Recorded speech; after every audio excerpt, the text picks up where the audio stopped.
Here's Oil Ocean. They brought this back in something. Did they bring this back in Sonic Mania? They might have done. Because I specifically have memories of playing a Sonic game. Yeah, it's got to have been Mania. Where you can get the Flame Shield, and having the Flame Shield in Oil Ocean and touching the oil sets the entire thing on fire. Gotta get some rings. If you haven't played Sonic Mania and you are like even slightly interested in Sonic, classic Sonic, I totally recommend it. It's a fantastic game. And get it with the Encore DLC, because the Encore DLC just adds more. It's really good. There was a weird thing recently with Sega. It's like you couldn't buy Sonic Mania physically until the Encore DLC came out, and then it became Sonic Mania Plus, and then you could buy Sonic Mania Plus physically. And it's like, you know what, fair enough, the complete package. It's not like Sonic Mania was light on content anyway, as far as classic Sonic games go, and it also wasn't being sold for a AAA price. It was being sold like an indie game. Like what, £15 maybe? I don't know. But like Sonic Mania Plus, get the Encore DLC, it was £4, or get the full boxed version. But like recently, Sega came out and it's like, oh yeah, no, here, you can now buy Sonic Mania on its own in a box without the Encore DLC.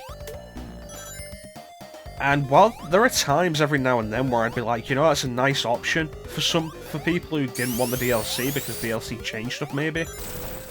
Or if you could buy a version of a game that doesn't have an update that was maybe controversial that some people didn't like. But the Encore DLC was fantastic, and it was also completely avoidable. Even if you had the DLC, the stuff it added was completely avoidable. You got the ability, because the game lets you play as Sonic, Tails, and Knuckles, and Encore added the ability to play as Mighty the Armadillo and Ray the Flying Squirrel. And it's like, cool, you don't have to choose them. It also adds Encore mode, which you don't have to play. And it becomes a question of like, why would anyone buy that? Because you're essentially paying for a physical package with less content. It's like a Game of the Year edition in reverse. They released the full package and then released a version without the full. That wasn't the full package. Like what? It's like, oh yeah, no, here's Mortal Kombat 9, and then here's Mortal Kombat 9 Complete Collection. You know, here's Arkham City, and then here's Arkham City Game of the Year Edition. Here's Fallout New Vegas, and here's Fallout New Vegas Ultimate Edition. That kind of thing. But instead it's more like, here's Fallout New Vegas Ultimate Edition, and also here's Fallout New Vegas after that. Which may be a bad example, because I've heard some of the DLC does actually add some bugs to Fallout New Vegas, so, you know, that could be something you'd want to avoid.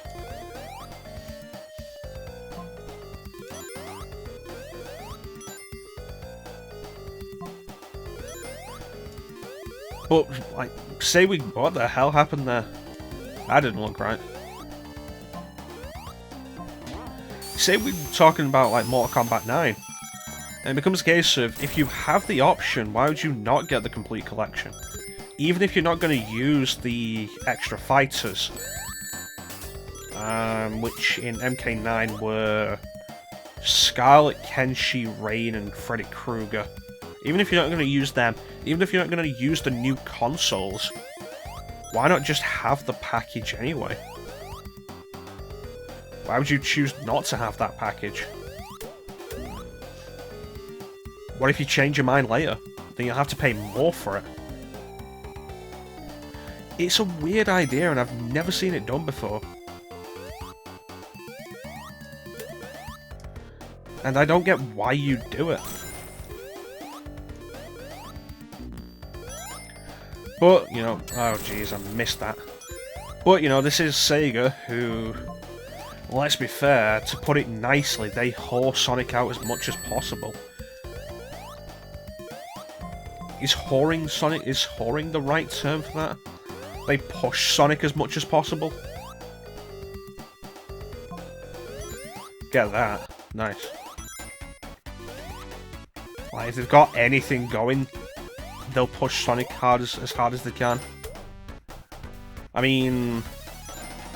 Damn it. We go back to the Sonic and All-Stars Racing Transformed again. And it's a fantastic racing game. And it's comparable to Mario Kart. It's a somewhat different flavour, but it's fantastic. And it really is worth a look. It's a shame you can't get it on a current-gen system. And it's loaded with a lot of Sega characters. With an emphasis on Sonic, which...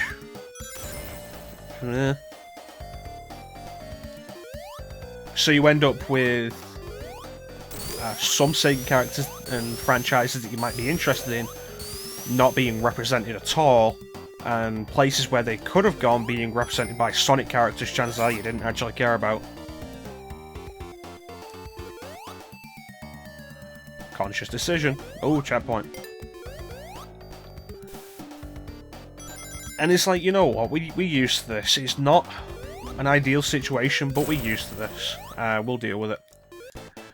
But then the sequel to Sonic and All-Stars Racing Transformed comes out, and it's Team Sonic Racing. And it's essentially the same thing, but less. And that's really the best way to put it. Less characters, less tracks, less variety because it's focused entirely on Sonic. I didn't jump in time, god damn it.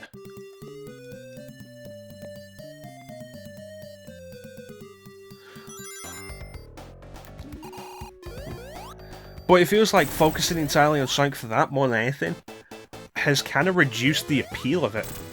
Come on, that was...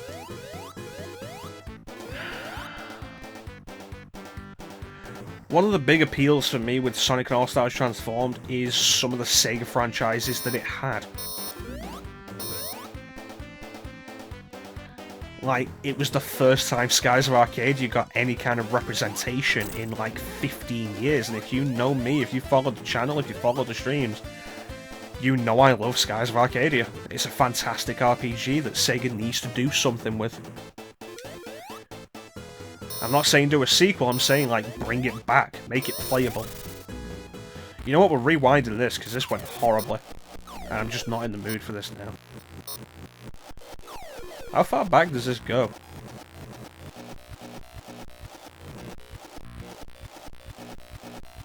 Although, one thing I do like about this rewind is the VHS feature stuff, the VHS style of it.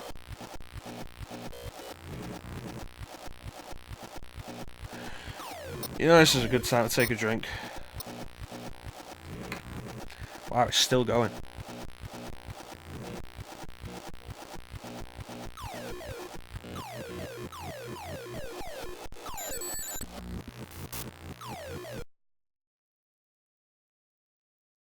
Oh, there it is. You know, I was slightly hoping. It was a vague hope, but I was really hoping that See, there's something I don't like. Look at this. Oh, I actually got the ring that time? Why didn't I get it the first time?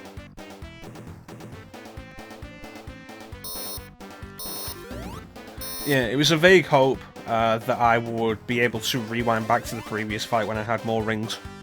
Because the reason I died there was because I drowned in oil and it was stupid. Ah!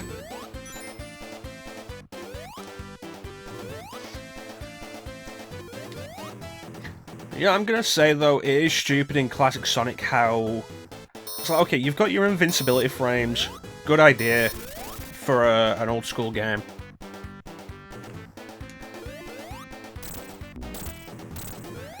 But... having those invincibility frames apply to collecting your rings. Like we saw that a minute ago, I couldn't collect the ring, it went right through me. I was like, that's not good. Is it Lava Reef after Royal Ocean?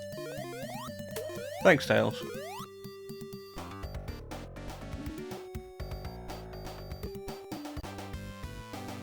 But where's Sky Chase Zone? Is that Sonic 3? These games blend together.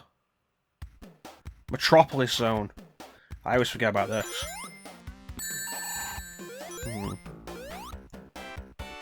Oh, there's that idea they brought back for Flying Battery Zone. You know what, I forgot about this zone, but I definitely remember this music piece.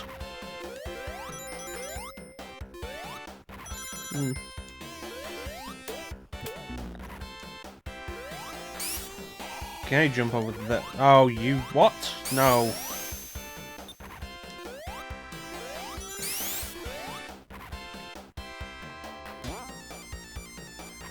Oh crap, is that a robot Kingler? I think it is. Why? What? I jumped on that, its fist was out, it shouldn't have had an active hitbox. Why did I get hurt?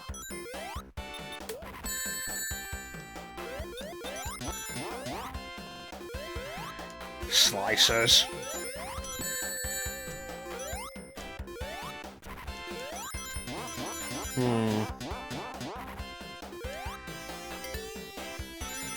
You know, let's be fair here. I haven't made a good show of Classic Sonic. And part of that may be that Classic Sonic isn't really my big thing when it comes to 2D platformers. I grew up on Mario. Maybe I should get around to doing a 2D Mario game.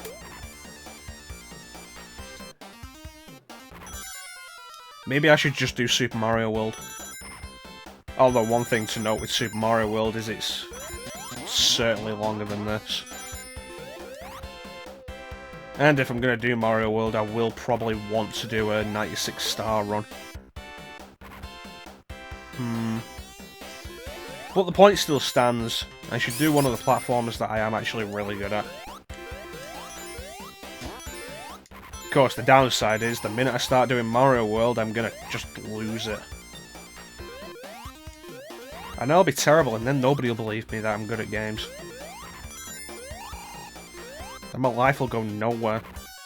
I'll be lost to obscurity before dying alone, drunk in an alley, at the age of 34.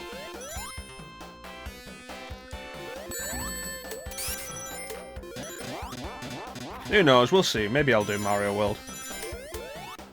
What? I went this way. Why do these exist if there's nowhere to go up here? And the only real goal is down here anyway.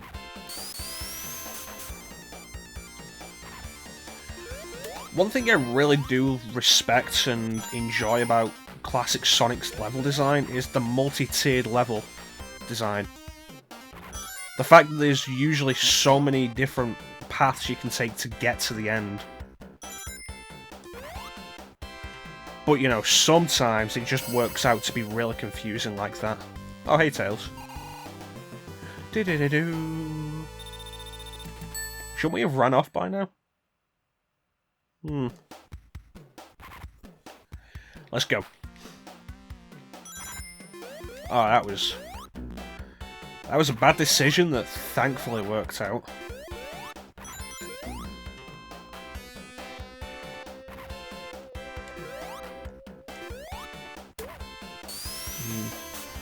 I don't know, I mean, that. No way I could have avoided that. I don't know, I just... At this point, I have more interest in 3D Sonic.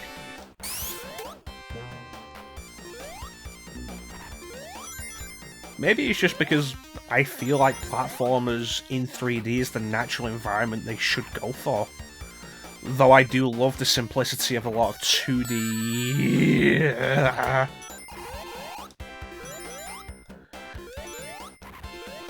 Alright, if that's not coming back down, let's see what's down here. Although I do love the simplicity that a 2D design offers a platformer. That said, while I love something like Super Mario 64, this is where I came from. It solved absolutely nothing.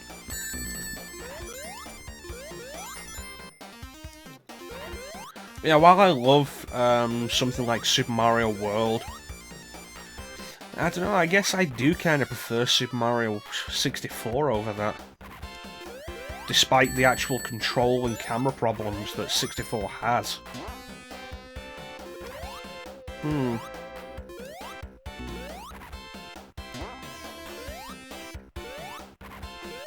I suppose it depends on the genre, not specifically platformers.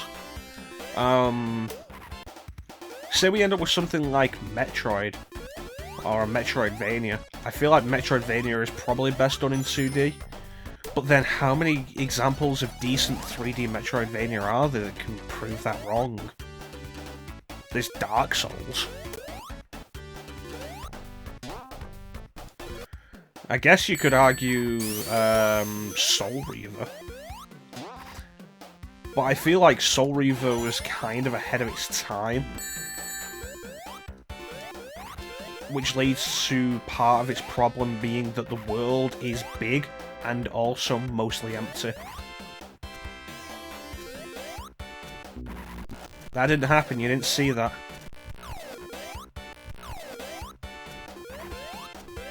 There we go.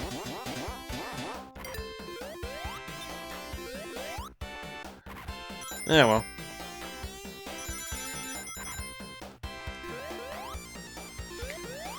Yeah, I mean, Soul Reaver, as much as I love the Legacy of Kain series, Soul Reaver is a pretty barren game.